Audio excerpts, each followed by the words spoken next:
Alright, so the next aspect of budgeting is, as I said, the more calculation aspects of budgeting, and so we're going to talk about determining the principal budgeting factor. And in most organizations you'll find that the principal budgeting factors are the following. It's most of the time sales demand. So most organizations, the sales demand determines the level of production, purchase, and other supporting activities. So effectively what we're saying is that in most organizations that sales drives everything. The more sales you make, the more staff you need, the more purchase you need to make, the more support activities you need. So budget is really driven by the sales demand that you expect. Some organizations, the budget is based on the availability of raw materials.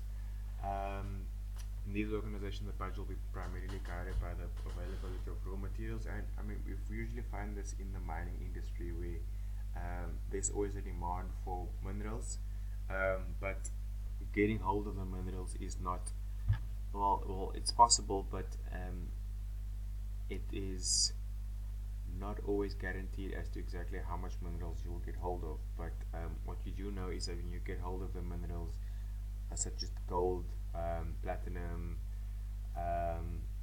diamonds, etc., there will be a demand for it. So your budget is based on the minerals or the raw materials itself rather than the demand.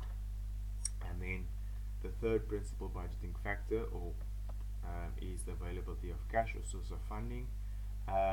This is usually your NGOs or your MPOs, where the cash really determines what the budget is going to be. Alright, so those are the principal budgeting factors. So the sequence in a budgeting preparation. First things first, we have to determine the principal budgeting factor. Then we determine the sales budget. So this is the typical budget that we're going to be focusing on, is where the principal budgeting factor is sales demand. So we would determine that our principal budgeting factor is sales demand, then we would determine a sales budget, and then we would determine the production budget, as in how many units do we need to produce in order to effectively meet sales demand. So let's look at illustrative example 1. A furniture company selling office chairs wishes to maintain an inventory level of 100 chairs as buffer inventory. Basically what that means is at all times they must at least have 100 chairs on hand. At the end of the previous period they maintained a level of 80 chairs. In other words, at the end of the previous period there was 80 chairs left. So that is opening stock or opening inventory. Expected sales for the next year was 850 chairs, and they lose an average of 5 chairs as a result of theft, and we are required to prepare the production budget for the current period. So basically what they're saying here, if we expect to get sales of 850 chairs, we started with 80 from last year, we have to end with 100, and we know we're going to lose 5 due to theft. How much do we need to sell effectively to keep to make sure we have the desired inventory on hand left at the end of the month or period, and we have enough for sales, and bearing in mind that 5 will probably get stolen. So how you work this out is you say expected sales, which is 850, plus the units due to theft, which is 5, plus the desired closing inventory less the opening inventory of 80. That gives you a production required of 875. Now this is the table method of doing it. I myself personally think in terms of T accounts. All of us at some point hopefully have done some accounting, and accounting is based on the double entry system, which is debits and credits. So if we look at our inventory increases on this side, which is your debit side, and it decreases on the credit side. So let's look at the credit side. So when we sell inventory gets less, so therefore it's on this side.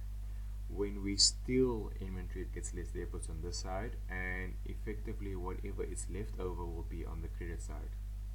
Okay, Then on the debit side, what we start with and what we produce, what increases inventory. So we don't know what production is yet. So what we can do is say, okay, well, let's add what we expect, which is the sales, what we think is going to be stolen, what we need, right, which is effectively the credit side. We deduct what we start with, and therefore what we need to produce must be the 875 in this case.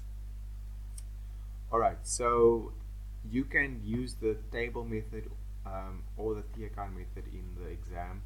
I think the T account method is easier.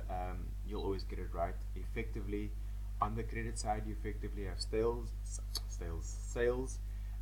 theft of stolen items, closing inventory, and on the debit side, you will always have opening inventory plus what you produce. Alright, so once we know how much we need to produce and we know the sales demand, effectively this units produced drives everything else now in terms of the production budget. So we need to know the raw materials for the production budget, the overhead cost, the overhead absorption rates, the administrative expenditure for sales, and the cash budget, the capex budget. And finally, we have the master budget, which is really the summary of all the functional budgets as we discussed above. So in the next question, we're going to do a more detailed production and raw material purchases budget. Alright, see you in the next video. Cheers, bye.